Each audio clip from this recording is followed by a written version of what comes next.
le régime qatari, à travers ses bras politiques en Mauritanie, joue un rôle très important de détruire son avenir politique, d'autant que Al-Hamadain, selon les rapports mauritaniens, menace le processus démocratique dans le pays et porte atteinte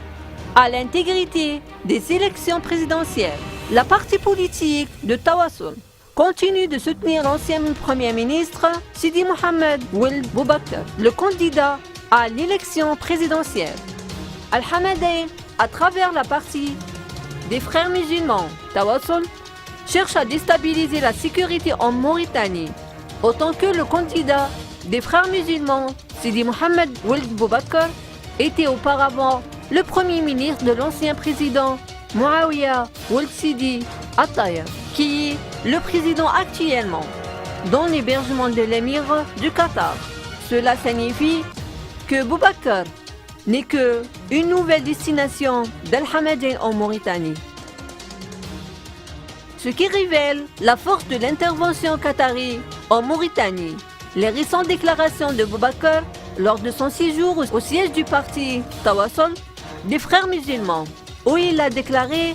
qu'il disposait de beaucoup d'argent pour contribuer à la campagne électorale pour atteindre le trône.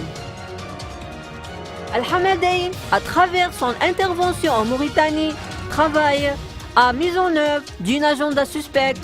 basée sur la paralysie du mouvement de travail sur l'extraction du gaz dans le pays, étant donné le risque pour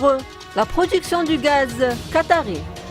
notamment après la découverte des grandes quantités dans le puits de la Tortue, ce qui pourrait pousser les pays européens vers la Mauritanie, en raison de la proximité de la Mauritanie, ce qui est un résultat négatif pour Doha. Afin de mettre en œuvre la stratégie qatari visant à perturber le mouvement extraction de gaz en Mauritanie, Al-Hamadain a employé la partie Tawassul pour diffuser des rumeurs, des informations contradictoires qui n'étaient plus utiles, après que la rue mauritanienne a pris conscience de l'opposition et se soit rendu compte qu'elle était dirigée de l'étranger.